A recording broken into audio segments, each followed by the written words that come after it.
লাল সবুজের পতাকার দিকে চুপটি মেরে যে তাকাবে শকুনের মতো, ওই শকুন চুপটি মেরে চোখ সহ তুলে দেওয়া হবে। বন্ধু বেশে কারা কারা আজকে দিল্লির গোলাম বানানোর জন্য, আমার আজাদির লড়াইকে, আমার গণ অভ্যুত্থানকে ব্যর্থ করে দেওয়ার জন্য দিন রাত চেষ্টা করছে। স্নাইপারের গুলির মুখে একসাথে শাহাদাত বরণ করেছে সেই একই রক্তের রঙিন হওয়া মানুষগুলো আজকে ভিন্ন ভিন্ন বক্তব্য দিয়ে একজন আরেকজনকে শত্রুপক্ষ তৈরি করছে।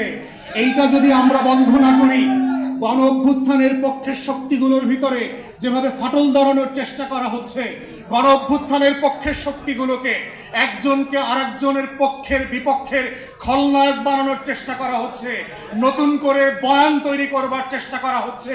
দিল্লির গোলামরাই তৈরি করছে ও আসলে দিল্লির গোলাম। তাই আমাদেরকে সাবধান হতে হবে।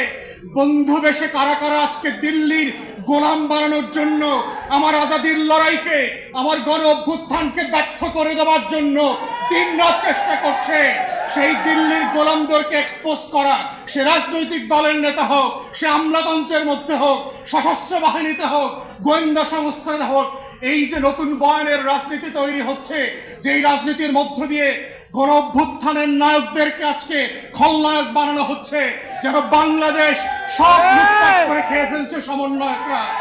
এই যে নতুন বয়ান, এই শত্রু তৈরির বয়ান হচ্ছে বাংলাদেশকে আবার আজাদি বিক্রি করে দিয়ে দিল্লির হাতে তুলে দেওয়ার বয়ান।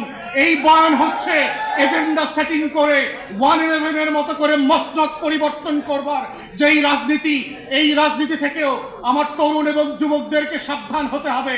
আমাদের কথায়, আমাদের আচরণে, আমাদের কর্মকাণ্ডের মধ্যে গণ অভ্যুত্থানের পক্ষের শক্তিদের মধ্যে কোনোভাবে যেন ফাটল তৈরি না হয়।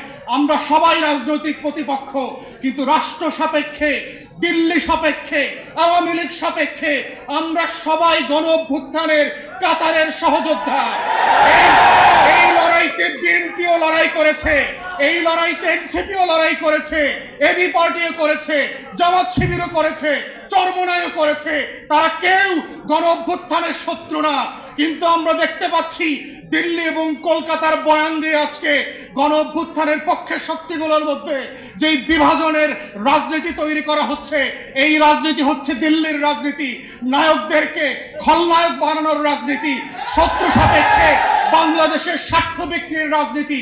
অতএব সেই রাজনীতির ব্যাপারে প্রত্যেকটা রাজনৈতিক দল এবং নেতাকে সজাগ সচেতন যেমন থাকতে হবে, তেমনি ভিজিলেন্ট থাকতে হবে। এই গণ অভ্যুত্থানের আপনারা যারা সম্মুখ সারির সহযোদ্ধা ছিলেন, পাশে পাশে বসে, প্রান্তে প্রান্তে বসে যারা লড়াই করেছেন, আবু সাইদ মুগ্ধের মতো যারা এখনো আবাবিলের মতো বুক চেতিয়ে বসে আছেন, লাল সবুজের পতাকার দিকে চুপটি মেরে যে তাকাবে শকুনের মতো, ওই শকুন চুপটি মেরে চোখ সহ তুলে দেওয়া হবে। সার্বভৌমত্বের প্রশ্নে, স্বাধীনতার প্রশ্নে, আজাদির প্রশ্নে কোনো কম্প্রোমাইজ হবে না। এটাই হচ্ছে আগামী দিনের নতুন বাংলাদেশের একমাত্র বয়ান। এবং সেই বয়ানের নেতৃত্বে এনসিপি থেকে শুরু করে জাতীয় যুব শক্তি নেতৃত্ব দেবে। আমরা সে একসাথে কাঁধে কাঁধ মিলিয়ে বাংলাদেশ দুই গড়বার রাজনীতি করব, রাষ্ট্র বিনির্মাণ করব, জাতি বিনির্মাণ করব।